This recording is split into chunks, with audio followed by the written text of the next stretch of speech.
To that course of action being taken, there is.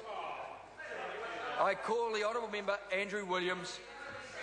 Thank you, Mr Chairman. I rise on behalf of New Zealand First to oppose the Mixed Ownership Model Bill. The bill, also known as the Flog Off the Family Silverware Bill. Firstly, Mr Chairman, can I just put the member from Dipton in his correct place?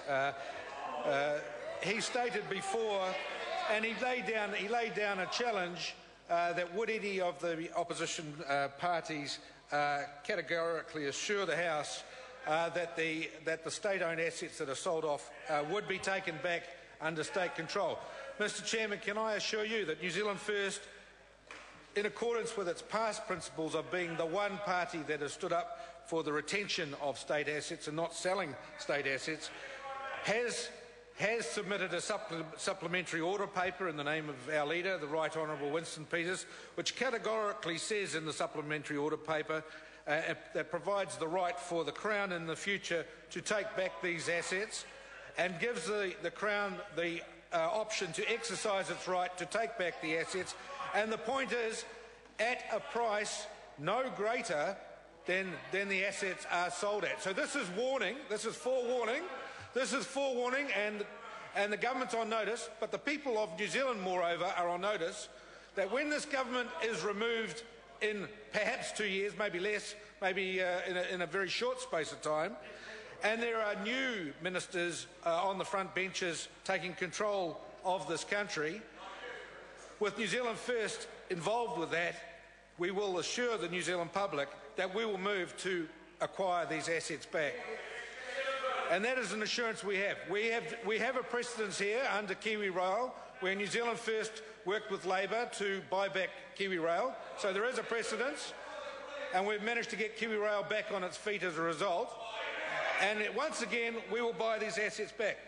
Now, Mr Chairman, I'd like to read something. I'd like all the members, including those on the other side of the House, to listen to this very carefully and tell me at the end of it who they think may have written this. And the words are, New Zealand's economy depends on natural resources and energy to survive and thrive. Are you listening? Are you listening, the Leader of the House? I want you to work out who said this. Almost all our exports, from tourism to agricultural produce, have a major component of these in production, processing or transport. In a world increasingly starved for available, affordable energy and other commodities, many countries are threatened. But our indigenous natural resources make us one of the world's richest nations.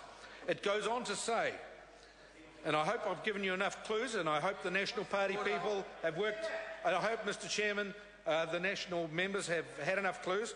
It goes on to say our leading technologies will provide secure, affordable and environmentally acceptable energy and other important products to help make, and listen to this important point, and help make our economy one of the most competitive and to support the standard of living of New Zealanders, which New Zealanders expect for many decades into the future. And the source of that statement is Solid Energy on their very own website. The state-owned enterprise that this government is about to flog 49% off says for the future of New Zealanders, we depend on assurance of having that. And it's amazing, Mr Chairman, that our own state-owned energy company, Solid Energy, would say how important these resources are to the future of New Zealanders. Further, Mr Chairman, and many New Zealanders don't really realise, they hear this comment about, oh, there's 3 power companies being sold off in Air New Zealand. But I want to bring it back to what are actually these power companies. Firstly, let's think about Mighty River Power. Mighty River Power has 9 hydro power stations on the Waikato River, from Taupo all the way down to the lower reaches of the Waikato, including great dams like Karapiro, like Atiamuri. Mighty River Power also has 4 geothermal power stations in the Taupo Rotorua area, and we've all driven through that area of the North Island and seen the wonderful geothermal power stations that are owned by Mighty River Power. They also have a gas-fired power station. They are one of the top 10 companies in the world in geothermal energy production, and they have interests in South America, Mr. Chairman, Andrew Williams. Yeah, in North America and in Europe. So they are an internationally recognised company, owned 100% by the New Zealand people, but bringing profits and resources back to New Zealand from their international investments. Meridian Energy, Mr. Chairman. They have 7 hydropower stations, and again, iconic names such as Ohau, Benmore, Aviamore, the Waitaki, and Manapuri. The Manapuri, scheme, which was such a marvellous scheme for New Zealand. They also have 4 wind farms in New Zealand, 1 in Australia and 1 in Antarctica, and they also have a solar farm in California. That's Meridian Energy. Then, Mr. Chairman, there's Genesis Energy, and they have 3 hydropower stations, including the wonderful Tongariro scheme running through the centre of the North Island, the Tekapo scheme down there at Lake Tekapo, and the Waikaremoana scheme at Lake Waikaremoana in the Uraweras.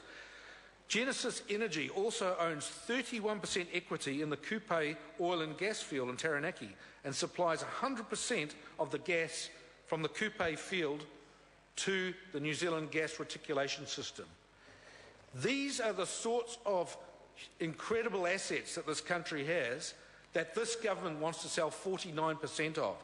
When you look at all those hydro power stations, you look at all those geothermal power stations, you look at the gas-fired power stations, the wind farms, the solar farms in California, and then that controlling supply control, but also the major equity interest in the Kupe oil and gas field. And this government wants to flog those off for between 5 and 7 billion, 5 and 7 billion for resources that will be there this month, next year, 10 years' time, 20 years' time, 50 years' time, and ongoing. But they want to sell them off now for 5 to 7 billion, and that 5 to 7 billion, and I'll tell all New Zealanders, will be gone in 6 months. Gone in 6 months at the rate that this government is increasing debts from 52 billion to over 70 billion in the next couple of years. So, Mr. and Mrs. New Zealand, if you're listening to this, tell this government in 2 years' time you will be gone.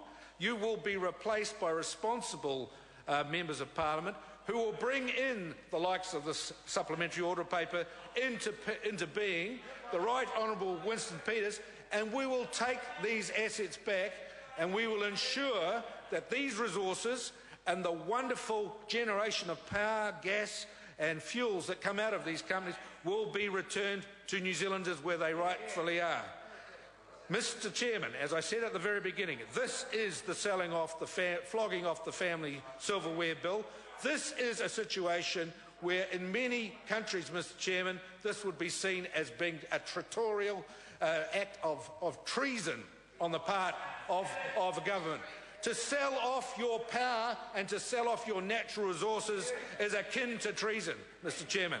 And Mr. Chairman, this cannot be condoned.